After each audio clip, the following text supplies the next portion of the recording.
in Mississippi. This is a man. John Camfield is a man who is an absolute, total drunk. He doesn't care about anyone but John Camfield. He didn't care about those children he ran over. He didn't care about that pregnant woman whose vehicle he ran into.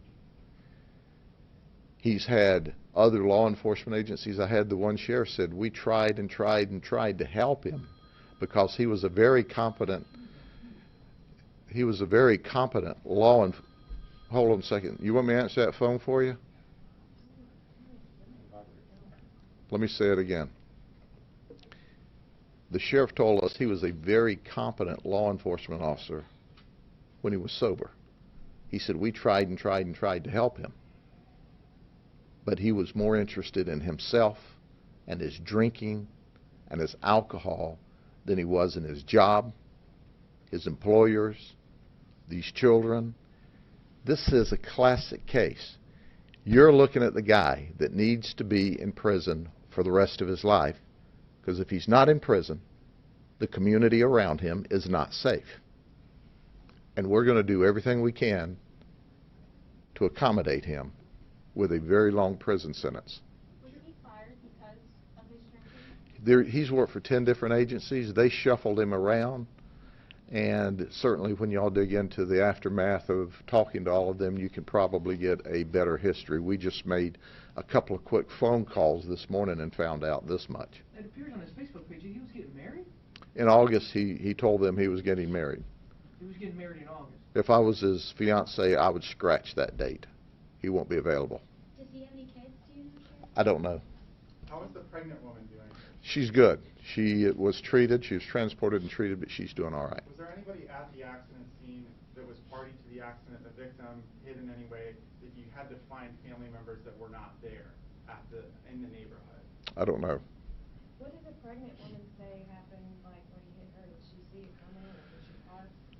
I don't have those details. Quite frankly, she didn't have significant injuries. She was treated and released, and she as significant as any crash like this is, she wasn't the focus of our minute details at that time. It was the children and the previous crash.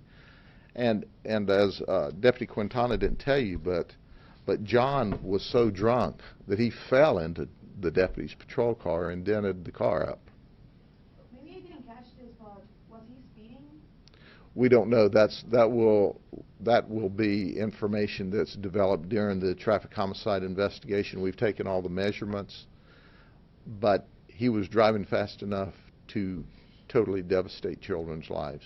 Deputy, how close were you to this, or are you to the scene? How long did it take you to get there? It only took me approximately a minute. As soon as my daughter started screaming, I got up and left my home. I lived at the end of that road, so I got there pretty quick. And it's also important when he says he got out of bed, he works midnight shift. Yeah. So it's not like he was lounging around. Yeah. Deputy Lieutenant, how shocking was his demeanor to you as a law enforcement officer? I mean, this guy had no remorse, seems like. I treated him with the utmost respect that we can during the circumstances, but I didn't care. I didn't care who he was at that time. Was he crying to these children? I'm sorry? It seems like your child went to school with these kids. Did you know these children personally? Yes. Every morning I drop off my daughter. Every morning I see those kids. Every afternoon I pick up my daughter. Every afternoon I see those kids. Do you know a little bit about some of them that you can share with us? I only know that one of the kids is my next door neighbor, and I'm very close with his father, his family, and he was one of the kids injured, so I've been in touch with them the whole night, and like the sheriff said, he's doing well. And did your daughter say they saw, or did they hear the car happening, or it was just out of nowhere? No, my daughter said she didn't see anything, she didn't hear anything, only when the car hit them and the kids flew, is what she described to me. And for the kids at the scene, are they going to be going through counseling, not just the ones that were there, but also just at school? Yes. Excuse me, sir. We have counselors this morning. We were at both schools. We have counselors at the schools this morning. They'll be there all day today, and if we have to return on Monday for them, we will. We've also offered, when we were there last night, counseling to both families if they need further counseling for any of the family members. Ms. Bird, all 5 students went to the same middle school. That had to impact the entire school. Usually if it's one death, not the entire school, but 5. What are your thoughts on that? I mean, what are you hearing from the students that are there and the teachers that are with those students? Well, it not only impacts the school, it's the entire community. And right sure, now, they know them personally. right. They have a direct impact. Talk about that. Right. Right now, we have the counselors out there, so we're allowing the children to express themselves through the grief counseling that we have on site. Some of them are very close. They know either the sister or the brother. They know both of them. So they're able to go through the counseling sessions with our grief counselors right now today as they're going through that. We left there quite naturally to come here for the press conference at this time. But we'll keep the counselors on site for the children and the families, any of the families that are there that need additional counseling. And then, did you have any process last night after the accident happened of just normal routine stuff of notifying your students' families, as well as like any of the other students that just may have attended the school? The principals of both schools, they begin notifying the families and of everything and how that comes out. Also, our communications, we start notification. We'll put out a release of information. But when we got the information, quite natural, it was limited. When we received it last night as the sheriff, they were still doing their report. But we want to make sure we go through the process of beginning the notification. One of the things we want to make sure we do is notify staff at both school sites that we can have a meeting first thing in the morning so that we can provide the grief counseling, not only for the teachers and the staff, but for the children. So we wanted to make sure we covered all those bases, and we did that last night as quickly as we could. Both principals were at the hospital as well last night with the families.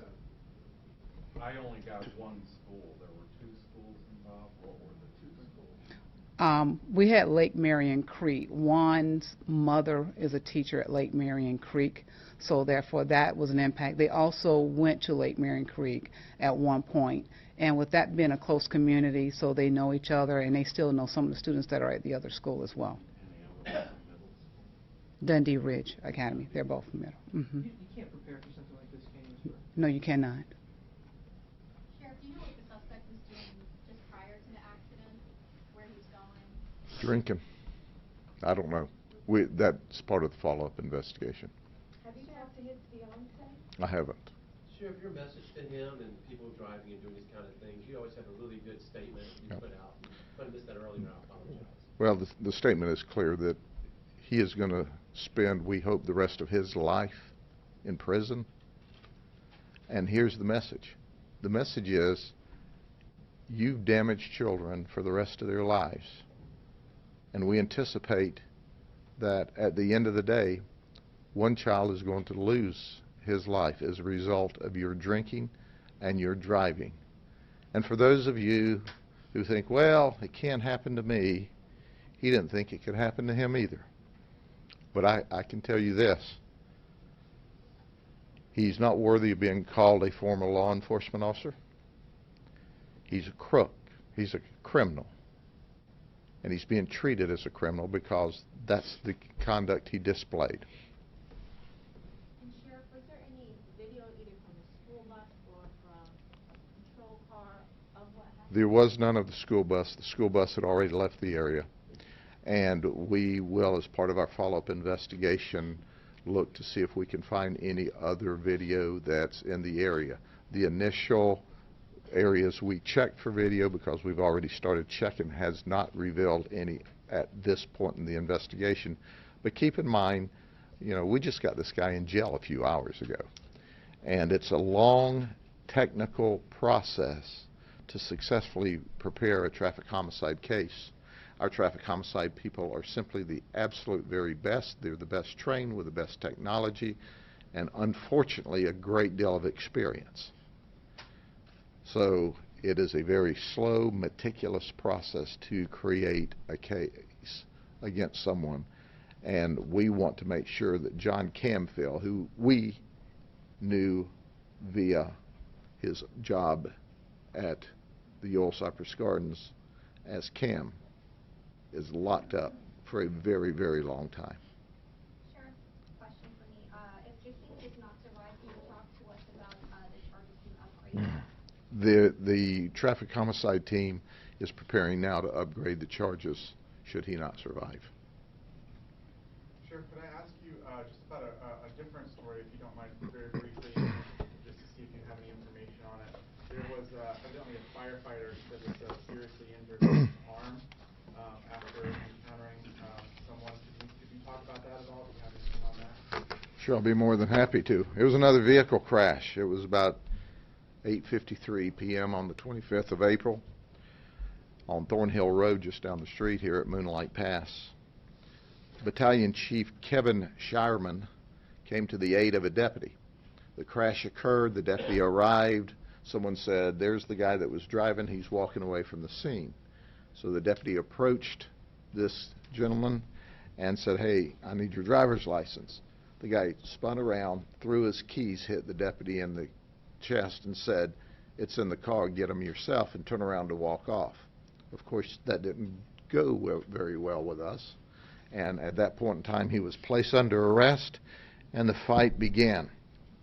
The deputy's trying to get him into custody and get him handcuffed, and that's when Battalion Chief Kevin Shireman came to help. Kevin Shireman's wife, by the way, is also a deputy. EMT Gilbert Thomas also came to help. It was a heck of a fight. This guy was obviously under the influence of something as well.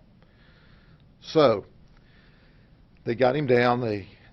As they were getting him handcuffed, he was still violently fighting with them. He turned around and he grabbed and bit the firefighter by the arm and literally filleted him, ripped him from his elbow to his wrist.